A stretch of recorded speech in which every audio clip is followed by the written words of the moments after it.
I addressed the key issues in a wide-ranging interview with Mr. Mandela earlier today, the only interview granted to any news programme in Europe since the start of polling.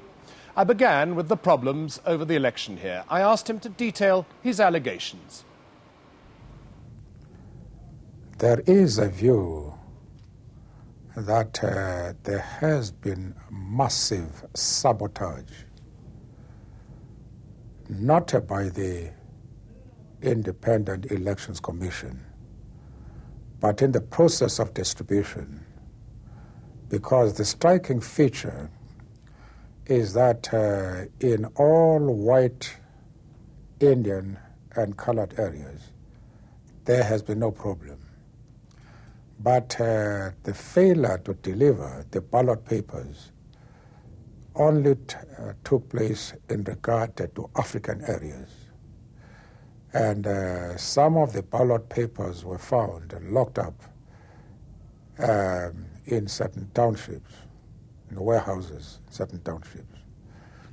And the briefing I'm getting is that there has been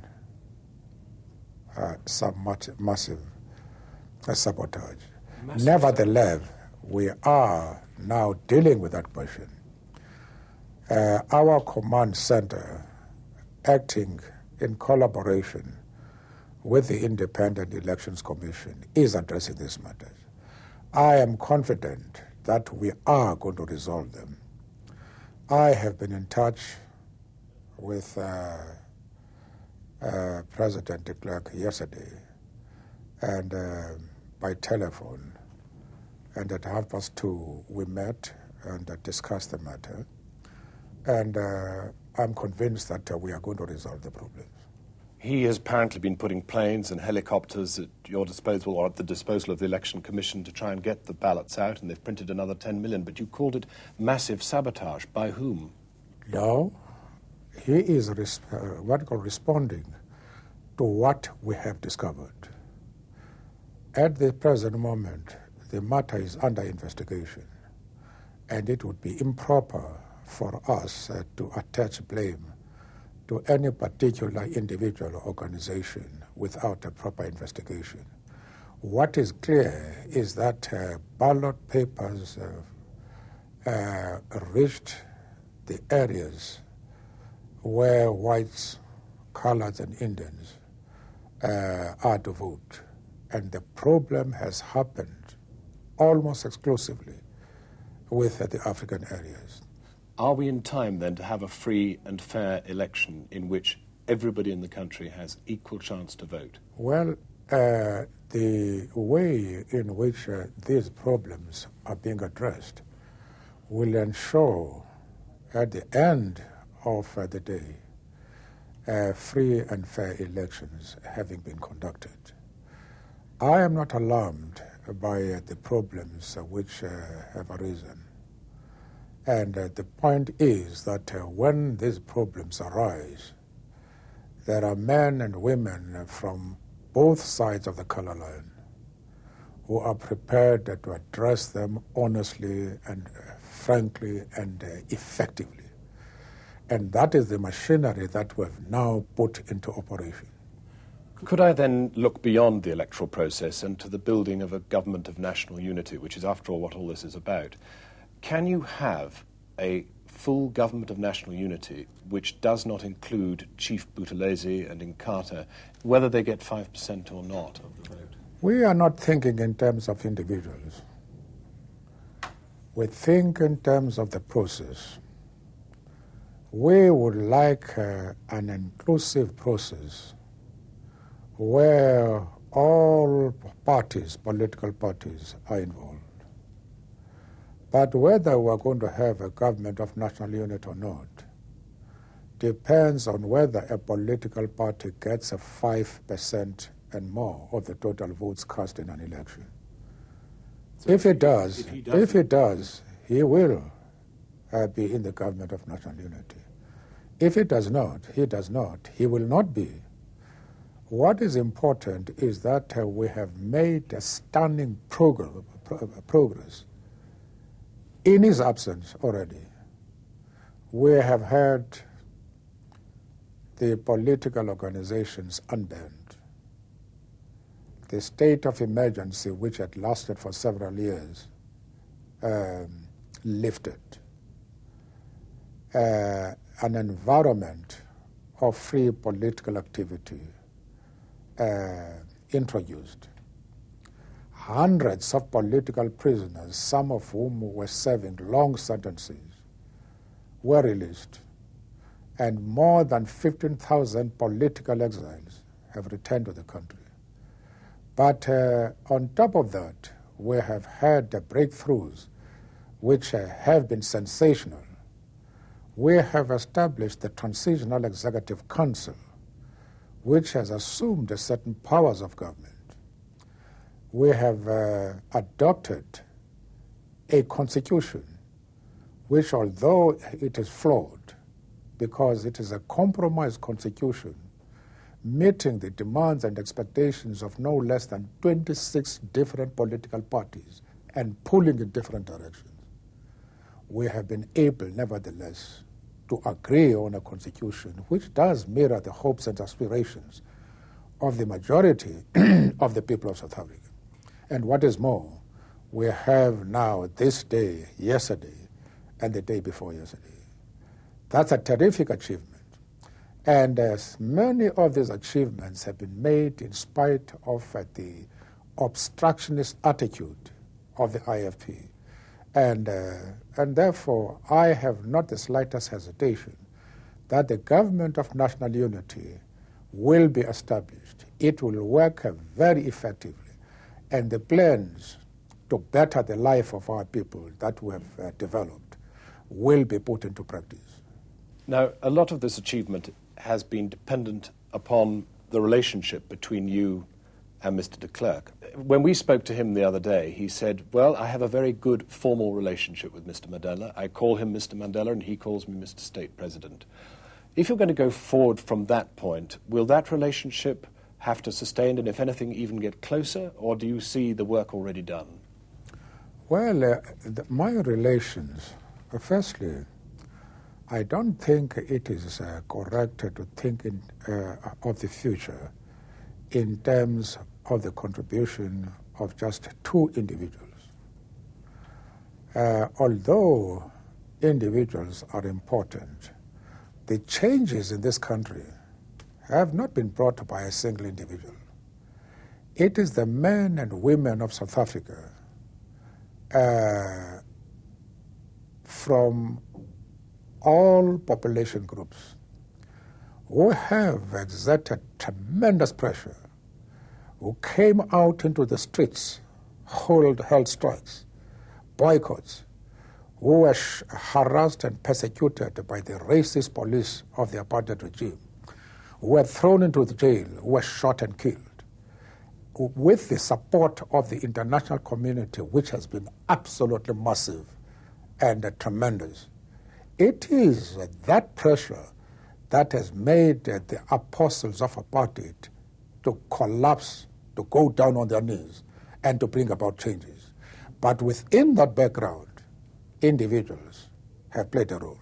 You must put, therefore, the contribution of any individual as against that background. But that's what I wanted to pick you up on, this question of the pressure that everybody has exerted, but also the fact that apartheid committed so many crimes, or so many crimes were committed in the name of apartheid. What should happen to people who committed those crimes? I have been saying throughout, let bygones be bygones. Let what has happened pass as something unfortunate, but which we must forget. Insofar as people who committed political and related offenses before the 8th of October 1990, we are saying that each and every one of them should make a full disclosure of the crimes that he committed, not because we want to put them on trial, but because an indemnity should be an individual act. We wanted to indemnify a particular individual for a specific offense that he has committed. This is what was done to the opponents of apartheid. We now feel this should be done to those people who committed these offenses in defense of apartheid. Where there certainly will be no indemnity is in regard to people who are committing offenses now. Those will not be covered by indemnity. We are taking this line because these offenses were committed mainly by the security forces. We're going to depend on the loyalty of the security forces in this transformation and in the government of national unity. It is therefore necessary that as we move to this new dispensation, the South African Defence Force and the South African Police, the civil service, must be free to serve the new government. They cannot do so if there is a spirit of insecurity, if their morale is low. And it is for this reason that I have repeatedly said, let bygones be bygones. And even during this election, I have warned both my own members of the organization as well as other political organizations. I have said, you must remember that your opponents now are going to be your partners in future. We are going to work together. Let us not open now wounds which will be difficult to heal when we now try to work together as a government of national unity. Now, when you were young, you led the ANC Youth League, and you were, to some extent, frustrated by the lack of punch at the top. You didn't feel that the leadership of the ANC was radical enough. Do you think there's a danger that the young generation now is more impatient for more radical change than you can deliver? Do you feel perhaps almost things are being repeated? No. I have great confidence in our youth. If you consider that they are living at a stage, at an age, an era, where they see their white counterparts enjoying rights, opportunities, privileges, which are denied to them. And when they see their counterparts, black counterparts in the neighboring states, enjoying the same rights that are enjoyed by whites here, their impatience is perfectly understandable.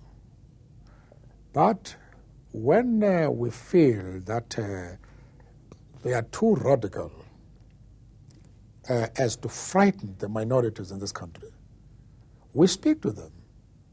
And in every case, they have been loyal, they have followed our advice. That is the most encouraging issue. This is a striking characteristics of the loyalty of our youth. Time is out, Mr. Mandela, but one last question. When you were in prison, did you know you would become president? Did you believe you would become president? And did you, in a way, sort out within your mind many of the thoughts you would want to express, given that chance? No, I never thought so.